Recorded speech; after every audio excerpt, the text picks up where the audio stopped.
Hello and welcome to Enlightenment Thinkers and Their Ideas. The purpose of this presentation is to provide a brief introduction to many of the most influential philosophers of the Age of Enlightenment. It is not intended to be either exhaustive or comprehensive. Its intended aim is primarily to interest and encourage viewers to look more deeply into the people covered and their ideas. The Enlightenment was a European intellectual movement of the 17th and 18th centuries, in which ideas concerning God, reason, nature, and humanity were synthesized into a worldview that gained wide assent in the West, and that instigated revolutionary developments in art, philosophy, and politics. Central to Enlightenment thought were the use and celebration of reason, the power by which humans understand the universe and improve their own condition. The goals of rational humanity were considered as knowledge, freedom, and happiness. The Enlightenment is considered to have its primary origin in the scientific revolution of the 16th and 17th centuries, which championed figures like Isaac Newton, Galileo Galilei, and Francis Bacon. For Enlightenment thinkers themselves, however, the Enlightenment is not an historical period, but a process of social, psychological, or spiritual development, unbound to time or place.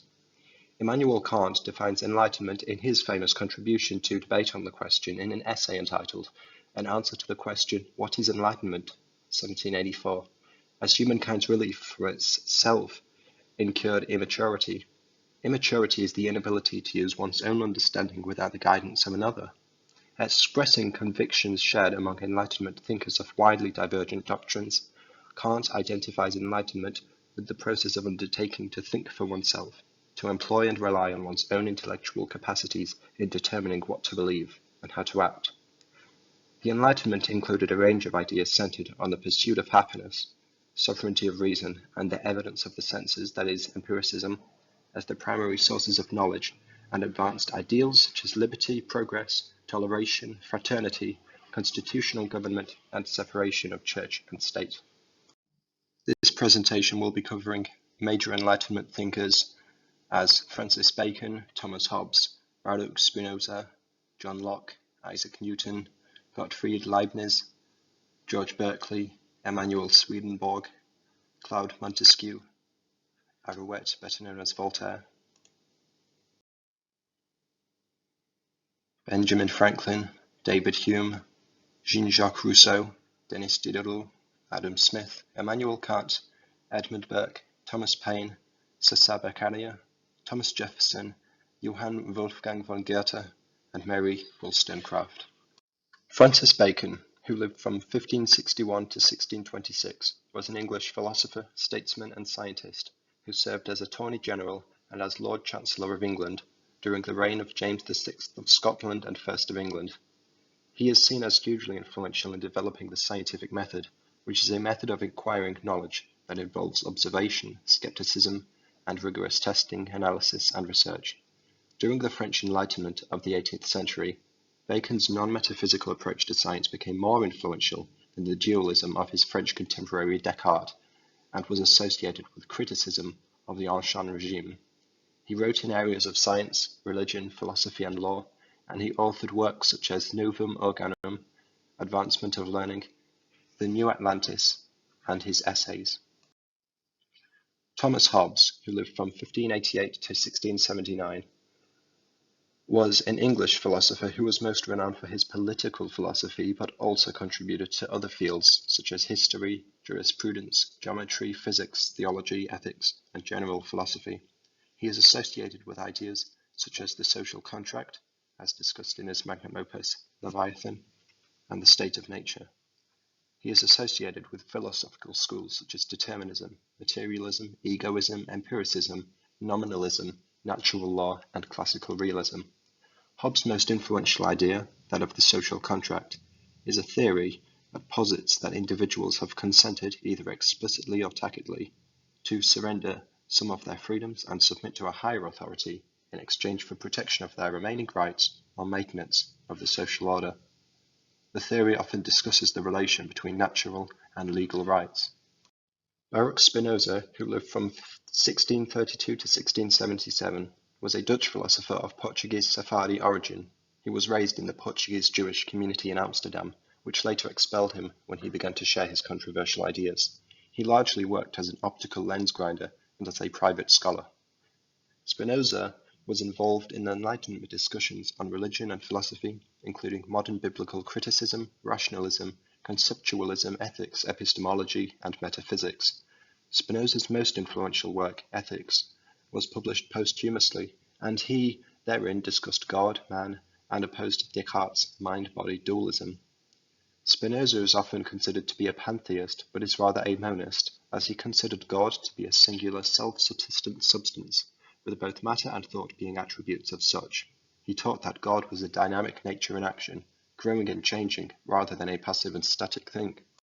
John Locke, who lived from 1632 to 1704, was an English philosopher and physician.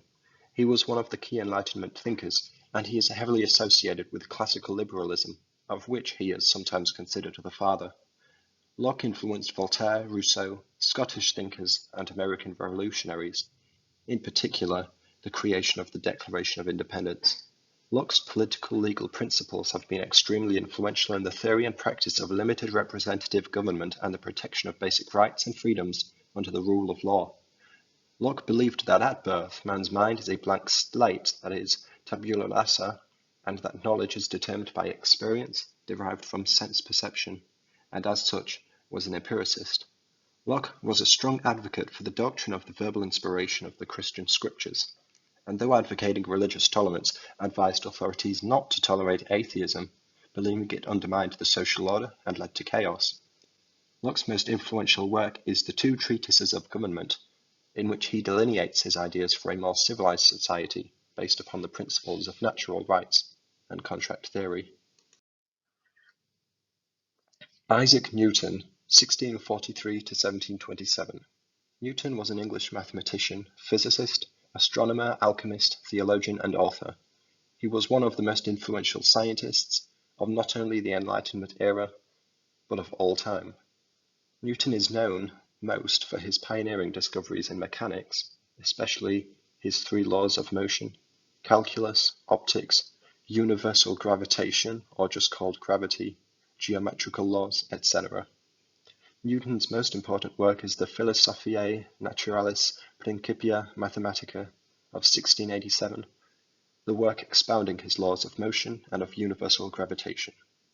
Newton is held as crucial in the development of Enlightenment ideology due to his conception of the universe as based upon natural and rationally understandable laws, the which concepts being applied to fields as diverse as political science, psychology, economics, and sociology. Gottfried Leibniz, 1646 to 1716. Leibniz, a German Leipzig-born mathematician and philosopher, was accomplished in a large variety of academic disciplines, including philosophy, theology, ethics, politics, law, history, philology, physics, technology, and library science. In addition, Leibniz also anticipated notions that surfaced much later in probability theory, biology, medicine, geology, psychology, linguistics, and computer science. Within philosophy, Leibniz was a proponent of rationalism, idealism, and of optimism, the conclusion that our world is, in a qualified sense, the best of all possible worlds, which is the view he is most noted for. Leibniz is also renowned for having developed infinitesimal calculus, which is just called calculus today, independently of Isaac Newton. Some of his most noted works are Theodicy, Monadology, and Discourse on Metaphysics. George Berkeley, who lived from 1685 to 1753, was born in 1685, a year famous for the great musicians born therein, such as Bach, Handel, and Scarlatti. Born in Southern Ireland, he lived and worked as a scholar and as a clergyman, and was elevated to the role of bishop in the Anglican Church of Ireland in 1734. Berkeley's philosophical works are primarily metaphysical, that is, the theory of abstract concepts such as being, knowing, identity, time, and space, dealing with concepts such as perception, language, and reality. Berkeley is most well known for a theory he named immaterialism, later called subjective idealism, which posits that material substance does not exist, and that familiar objects are ideas perceived by the mind, and that cannot exist without being perceived. In his chief philosophical work, A Treatise Concerning the Principles of Knowledge of 1710, Berkeley sought to refute the materialist claims of John Locke, as, in opposition to Locke's claim that a thing's primary qualities, its extension, shape, motion, solidity, number, etc., exist unperceived apart from any perceiver's mind, in an inert, senseless substance called matter, Berkeley taught that the outside world, the world which causes the ideas one has within one's mind, is also composed solely of ideas, and, as ideas can only resemble other ideas, he concludes, the external world consists of ideas alone. He adds that the world is given logic and regularity by a supreme force, God. Emanuel Swedenborg, who lived from 1688 to 1772, was a Stockholm-born Swedish Lutheran theologian, philosopher, scientist, and mystic. Experiencing a prolific career as inventor and scientist, Swedenborg began to explore mysticism from 1741 onwards as the result of perceiving particular dreams and visions. Beyond having religious influence in Christian and pluralist beliefs and practices, Swedenborg is a key figure of the Swedish Enlightenment and had an influence in the increasing of scientific knowledge and prestige in and for Sweden. Swedenborg's thought life demonstrates how rationalistic beliefs can be reconciled with mystical beliefs. This can be seen in his theory of correspondences and in the phrasing of his experiences in empirical terms. A wide variety of writers were influenced by Swedenborg's writings, including Kant, Emerson, and Jung, and some of his most read works are The Heavenly Doctrine, Heaven and Hell, and Apocalypse Revealed. Charles Louis de Secondat, Baron de Montesquieu, lived from 1689 to 1755. Secondat, generally referred to after the southwestern French commune of Montesquieu, of which he held the title of Baron, was a French judge, writer, historian, and philosopher, with political theory being his area of devotion. Montesquieu worked during his early life in the practice of law before withdrawing to devote himself to study and writing, first achieving success with his satirical Persian Letters, 1721, a work critiquing French society. Montesquieu saw society as divided into three classes: monarchy, nobility, and commons. Furthermore, he explained that there are two types of governmental power, sovereign and administrative, and three administrative powers, executive, legislative, and judicial, and that these ought to be separate from and dependent on each other, so that the influence of any one power would not exceed that of the other two, singly or in combination. These ideas held a strong influence on the creation of the US Constitution and many others, and therefore he has had a strong influence on the political development of the modern world. Moreover, Montesquieu taught there were three main forms of government, them being monarchies, which were free governments headed by a hereditary figure and relying on the principle of honor; republics, free governments headed by popularly elected leaders and relying on the principle of virtue; and lastly, despotisms, which were enslaved governments headed by dictators and relying on the principle of fear. François-Marie Arouet, who lived from 1694 to 1778, was far better known by his pen name Voltaire, and he was a French writer, historian, and philosopher, well known for his satirical writing, his criticism of Christianity, and his advocacy for freedom of speech and of religion, for separation of church and state, and for civil liberties in general. Arouet was an extremely prolific writer, having produced plays, poems, novels, essays, histories, and scientific expositions, in addition to letters and pamphlets. In Voltaire's writings, he would often employ satire, the use of irony, parody, exaggeration, and other literary techniques to ridicule follies and shortcomings, to spur society or individuals into improvement. Voltaire was one of the key figures of the French philosophes, alongside figures like Rousseau and Diderot. Voltaire is reported to have drunk coffee 50 to 72 times per day, perhaps fueling his extremely prolific rate of writing.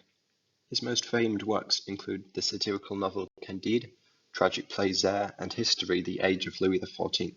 Voltaire was a deist, not by faith but by reason, he argued, in addition to being an abolitionist, vegetarian, and an advocate for animal rights, and he was popularly regarded by posterity as the greatest writer and philosopher of the 18th century and the strongest embodiment of Enlightenment ideals. Who were the philosophers?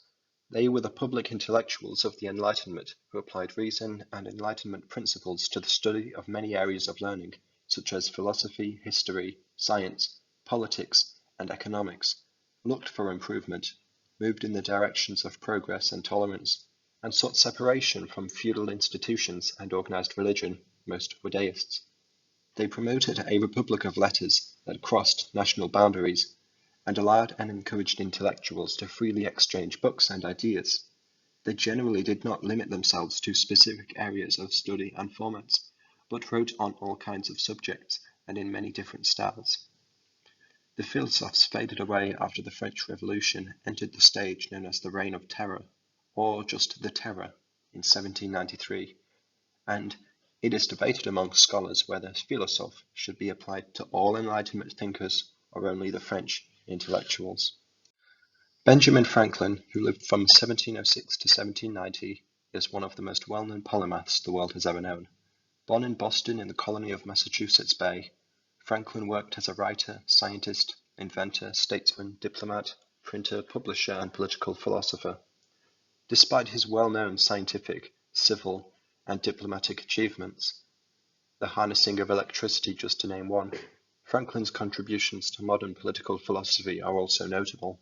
He heavily contributed to the definition of the American theoretical and practical ethos, as informed by the values and advances of the Enlightenment, such as opposition to political and religious authoritarianism, emphasis upon natural science and reason, coupled with the work ethic of Puritanism, making the new nation of the United States of America as a sort of child of the Enlightenment.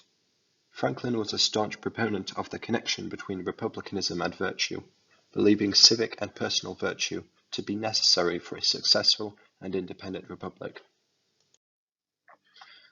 David Hume, who lived from 1711 to 1776, was a Scottish philosopher who was born to a financially modest family and showed intellectual promise as a youth. He was set to study law, but found his interests to grow more fixed to philosophy and classics by the year. Hume managed to succeed as an essayist in his mid-20s, working as a philosopher, historian, economist, and librarian. His philosophical bent was towards empiricism, skepticism, and naturalism, arguing positions such as the non-existence of innate ideas, and that therefore all human knowledge derives solely from experience. David Hume held that passions, rather than reason, govern human behavior, in opposition to the rationalists, and was also a sentimentalist as he held ethics to be based on emotion or sentiment, rather than on abstract moral principle. Hume also held that the belief in causality, that is, the conviction that the world progresses according to a process of cause and effect, cannot be justified rationally, but rather results from custom and mental habit, that we do not perceive one event causing another, but only experience the constant conjunction of events. Hume maintained a compatibilist theory of free will, which made causal determinism as fully compatible with human freedom, and lastly, he influenced utilitarianism, logical positivism, philosophy of science, analytic philosophy, cognitive science, theology, and many other fields. Jean-Jacques Rousseau, 1712 to 1778, despite being closely identified with France and Paris in particular, was born a citizen of Geneva. Rousseau is known for his political and social philosophy, and he is held to have had a large influence both on the French Revolution and on the rise of Romanticism, through his interests in introspection, subjectivity, and nature. Rousseau upheld the social contract theory, though further holding that civil society is corrupt, and that man in his natural state is uncorrupt and pure. Rousseau's ideas on the natural state of man directed his political theories. He maintained monarchy, aristocracy, and democracy to all be products of differing levels of societal inequality, and yet held that man is capable of self-improvement and can thrive within a framework of classical republicanism. Lastly, Rousseau's famed works include The Social Contract, Julie, Emile, which is an educational treatise on the place of the individual within society, Confessions, and the unfinished Reveries of the Solitary Walker. Denis Diderot, who lived from 1713 to 1784, was a French philosopher, art critic, and writer who first studied philosophy, considered entering the clergy. briefly studied law, and finally settled on the career of a writer and translator in the early 1740s, provoking the ire of his father. Diderot was a materialist and an atheist, opposing mysticism and occultism, and believing that all truth claims must fall under the domain of reason, not mystical experience or esoteric secrets.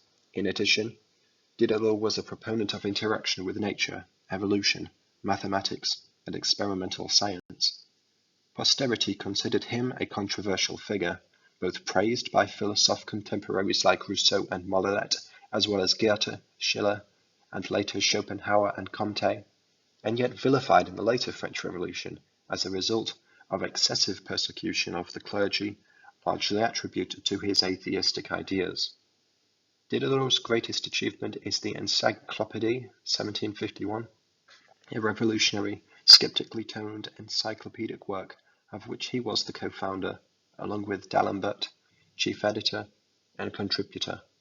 The work represents the thought of the Enlightenment and advocated the secularization of learning, skepticism towards miracles, and advocating the political ideal of the rule of the people in the form of a social contract. The Scottish philosopher Adam Smith, who lived from 1723 to 1790, is often referred to as the father of economics.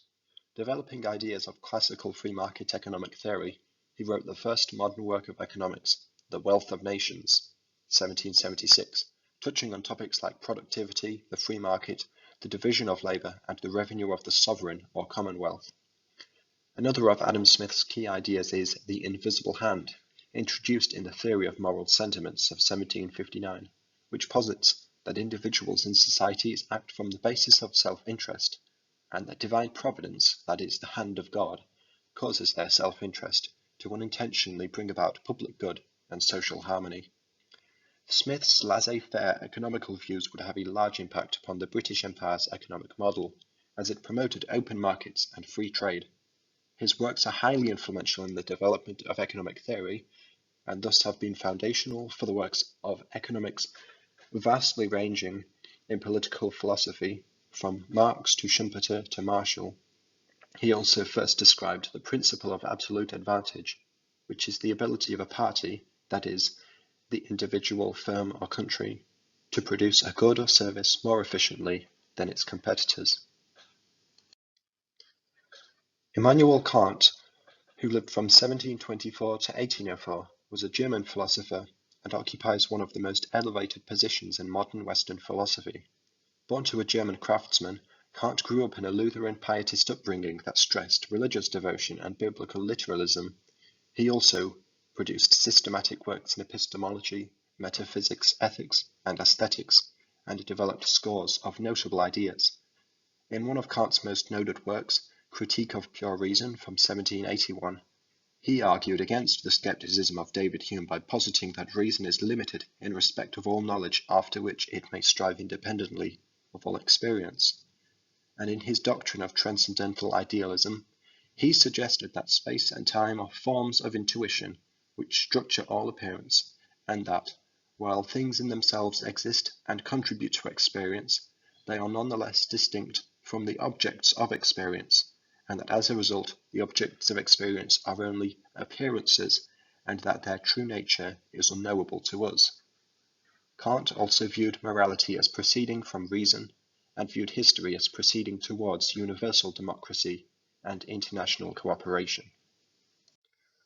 More acknowledged for his political action than his philosophy, the Irish-born Edmund Burke, 1729 to 1797, was nevertheless an eminent political philosopher and has been dubbed the father of modern British conservatism, due to his views on the necessity of property and class, and his conviction that reform shouldn't be revolutionary, but rather careful to preserve and renovate rather than innovate, gradual constitutional reform. One of Burke's most well-known works is Reflections on the Revolution in France, 1790, a pamphlet in which he argues against the revolution and in favour of monarchy, aristocracy, property, hereditary succession, and the quote, wisdom of the ages. In addition, he was a strong proponent of religious institutions, particularly Christianity, for the moral stability and good of the state. Burke criticized the actions of the British government towards the American colonies, including its taxation policies, though did not support their attempt to achieve independence. Thomas Paine, who lived from 1737 to 1809, was an English-born transnational political activist, philosopher, and revolutionary who exerted an enormous influence on the occurrences of both the American and French revolutions. Paine's political philosophy was centered around the Enlightenment ideal of human rights. He was an advocate of deism, reason and free thought, liberty, scientific and social progress, republicanism, the common good, and individualism, in addition to being an abolitionist and an opponent of Christianity. Thomas Paine had arrived in America shortly before the beginning of the American Revolution. His pamphlets Common Sense and The American Crisis spurred American patriots to declare independence from Great Britain in 1776. Later, he lived in France in the 1790s and wrote Rights of Man, 1791, a defense of the French Revolution, which moreover criticized monarchies and traditional social institutions. Thomas Paine wrote The Age of Reason from 1794 to 1807, arguing for deism and challenging organized religion and the Bible, followed by Agrarian Justice, 1795, a work opposing agrarian law and monopoly and demonstrating a concern for both libertarian ownership and welfare. Born in Milan, Italy, the highly influential criminologist Cesare Beccaria, 1738 to 1794, was also a jurist, Enlightenment philosopher, and politician, and is remembered for his works in the fields of penology and criminology. As such, he is considered the father of both modern criminal law and of criminal justice. Beccaria's best-known work is On Crimes and Punishments, 1764, wherein he most famously condemned torture and the death penalty, the first critical analysis of capital punishment that demanded its abolition, advocated widespread reform of the criminal law system, and argued that criminal justice must conform to rational, enlightened principles. Cesare Beccaria appealed frequently to the principles of reason, the social contract theory, and the principle of utility, which is the greatest happiness for the greatest number, and which, along with Pietro Verri, would greatly influence Jeremy Bentham, 1748 to 1832, to develop it into the full-scale doctrine of utilitarianism. Beccaria's theories helped to shape the rights listed in the US Constitution and Bill of Rights, with his great work serving as a useful guide to the Founding Fathers, especially Thomas Jefferson. And despite the success of On Crimes and Punishments, Beccaria would never again produce a work of such importance, due largely to his chronic shyness. Thomas Jefferson, 1743 to 1826, a US founding father and the third president of the United States, was born in Virginia to a planter and surveyor. He was accomplished as a statesman, diplomat, lawyer, architect, musician, and philosopher. Jefferson was the principal author of the Declaration of Independence, published in 1776, and was a proponent of democracy, republicanism, and equality. Jefferson subscribed to Enlightenment political ideals and was inspired by the writings of Bacon, Locke, as we have seen, Hume, Voltaire, Montesquieu, and many others. He advocated agrarian over city life, limited decentralized governmental power, separation of church and state, and was opposed to monarchism. Jefferson emphasized that knowledge of science reinforced and extended freedom. He was also opposed to government banks and opposed public borrowing, believing it to create long-term debt, monopolies, and discourage labor. Furthermore, Jefferson, a deist, was not opposed to organized religion, acknowledging its necessity within society, but was anti-clerical, believing priests to be enemies of liberty, and along with Benjamin Franklin, he sought to create a republic based upon Enlightenment principles, and evidently has succeeded in that endeavor. Johann Wolfgang von Goethe, who lived from 1749 to 1832, is lauded more for his literary than his philosophical accomplishments. Nevertheless, the German writer was a poet, playwright, novelist, scientist, statesman, theatre director, and critic, producing plays, poetry, literature, and aesthetic criticism, along with treatises on botany, anatomy, and colour. Goethe had an enormous effect on the 19th century. being one of the key figures in the transition from classicism and rationalism to romanticism, himself seeming to marry together principles of rationalism and romanticism. He was, on the one hand, committed to the sense of taste, order, and finely crafted detail, but on the other, sought an intuitive and personalized form of expression and society. Wolfgang von Goethe perceived nature not as mathematical, but as dynamic and in constant flux. He saw art and science as compatible disciplines linked by common imaginative processes, and grasped the unconscious impulses underlying mental creation in all forms.